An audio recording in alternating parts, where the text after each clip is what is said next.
let's go over your study guide. For number 1, we are going to divide by 100 because that is how we get from a decimal or a percent to a decimal. And when we do that, we get 0.15. To get from a decimal to a percent, we do the opposite. So we're going to multiply by 100. So when we do that, our decimal moves to the right 2 places. So we get 34%.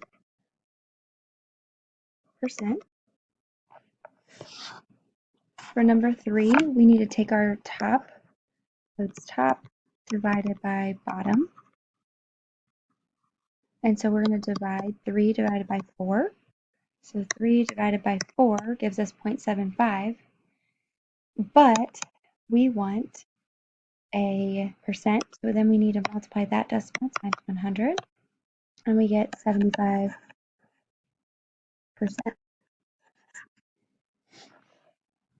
To get from, well, what percent of 75 is 36? So remember that we do is over of equals our percent over 100.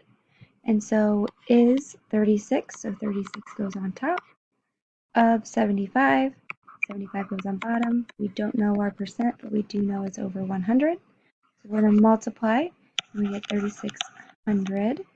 We divide by our third number, so 36 times 100 divided by 75, and we get 48.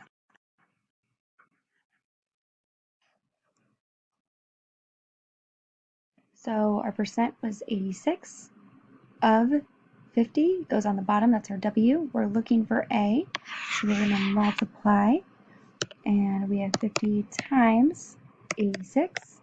Then we divide by our third number, so divided by 100, and we get 43. 44 is, so 44. We have our percent, that's 55 over 100. We're missing our W. So we're going to multiply 44 times 100. And we divide by our third number, so we divide by 55, and we get 80. So our whole is 80.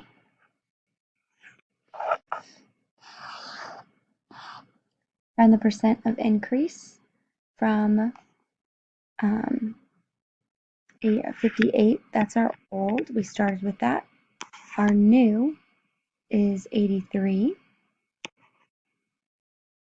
Oops, well, we already know it's 83, so it's our new. And so we do our new minus our old, all divided by our old. So we have 83 minus 58 divided by our old, which was 58, and then we multiply by 100. So make sure when you do this on your calculator that you plug it in separately. So it has to be 83 minus 58, then hit enter. So we get 25 divided by 58. And then we multiply by 100. And you do need to include the 1. So we want to the 10th place. So we look and there's a 0 there. So we keep the first decimal. And so this equals 43.1%.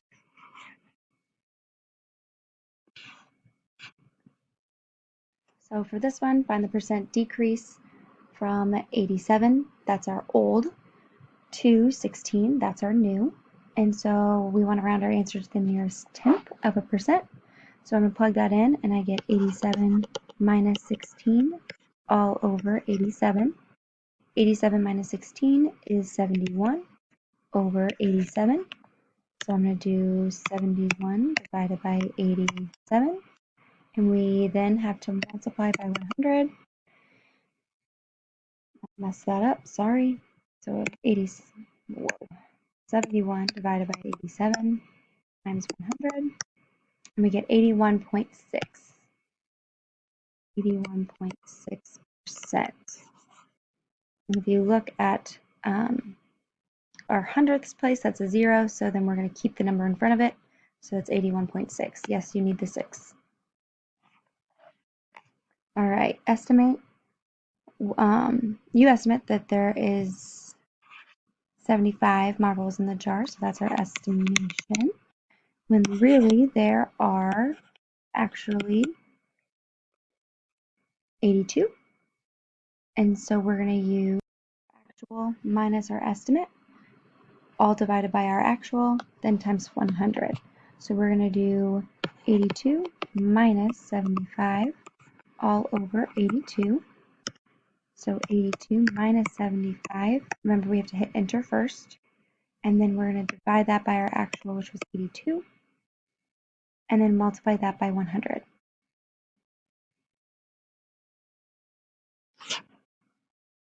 All right.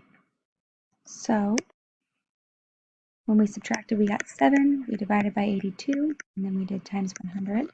And that gave us 8.5%.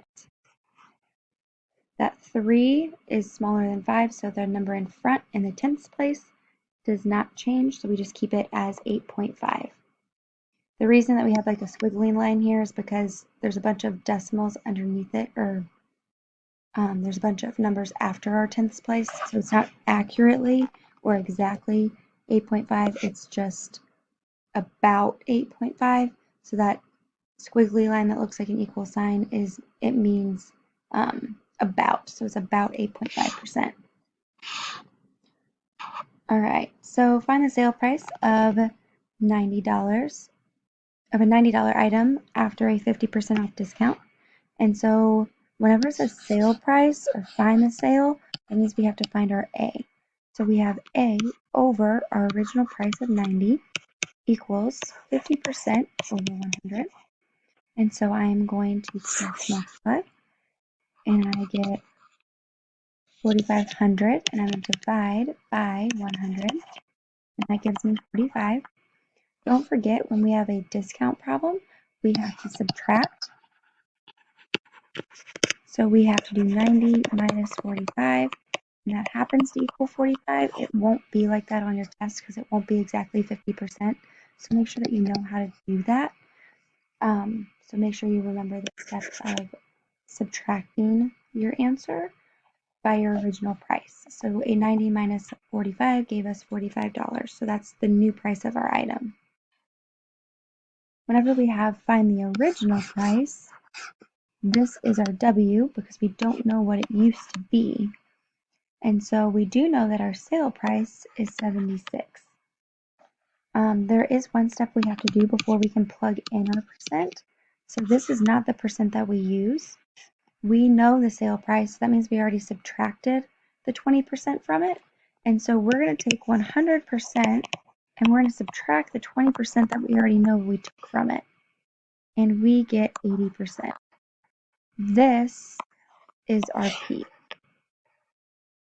This is like the cleats problem on our 6.4 notes. Yeah, 6.4 notes. So we are going to multiply. And so we get 7,600 divided by 80. So 7,600 divided by 80. And that gives us 95. So that means our original price was $95. And then it's on sale for $76. So it says find the selling price. So again, anytime you see sale or selling price, this is telling us that we need to solve for A. So we get A over our original price of $25. That's what we originally paid for it. And we're going to mark it up by 40%. And that's over 100. So for this one, we don't have to subtract our percent because we aren't looking for W.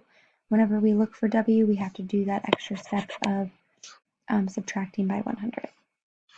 So cross multiply. 25 times 40 gives us 1,000 divided by 100. I did times, don't look at that. 1,000 divided by 100. And we get 10. This is not my price though. it is a markup. Oops.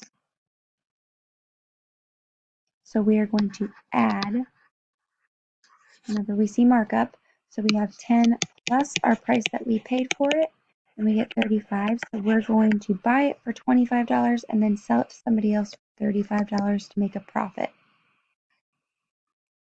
Right. Number 13. So you deposit $600 into an account. So this is our P, that's the original amount that we had, and it earns us 10%. So this is our rate, but remember we have to divide by 100 first. We're going to do we're going to do 10 divided by 100, and we get 0.1. So that's what we're going to use for R. It says what's the interest after 10 years, and that's our time. Remember we have I equals P, R, and C, and so we're going to plug in our numbers that we know. So P was 600, our rate is 1/10, and our time is 10 years. So we're going to do 600 times 0.1 times 10, and we get 600 again. Now this won't be like this on your test. It just so happened that our rate and our time canceled each other out, but our answer is $600 extra, so that's our I.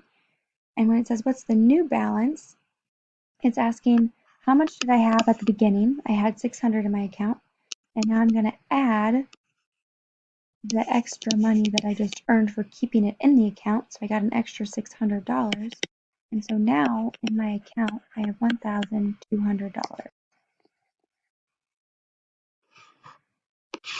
All right, last question. It says to order them from least to greatest.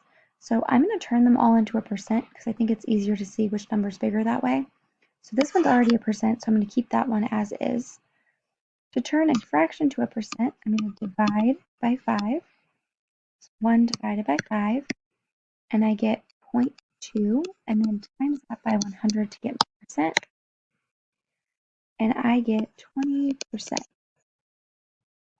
All right, so now for this one is a decimal, so I'm going to times 100 to turn that to percent, and I get 21%. So now that's easier to see which one's the smallest, and we can see that our smallest one is 1/5. So I'm going to do 1/5 in my smallest section, the one to the left, because we went from least to greatest. Then 21%, so that is my 0.21. And then 22.5 is my biggest, so then it's 22.5% is my largest. If you have any questions, let me know, but I'm going to write off to the side where you can find these in your notes really quick. So number 1 is 6.1, 2 is also 6.1, 3.1, 4 was 6.2/6.3. They're both the same notes. 6.2/6.3 for number 5, 6.2/6.3 for number 6. This is 6.4 for number 7, 6.4 for number 8, and 6.4 for number 9. Number 10 is 6.5. 11 is also 6.5. And so is 12. 13 is 6.6. That's our most recent topic we just did. And then 14 is 6.1. So kind of change it up on there for you. If you have any questions, feel free to email me. And then now you should start your practice test. You have one that's homework. It's labeled this is for a grade. And then the other one is just for extra practice if you want an extra one to do. Your test is the next time that I see you. And so go ahead and start your practice test.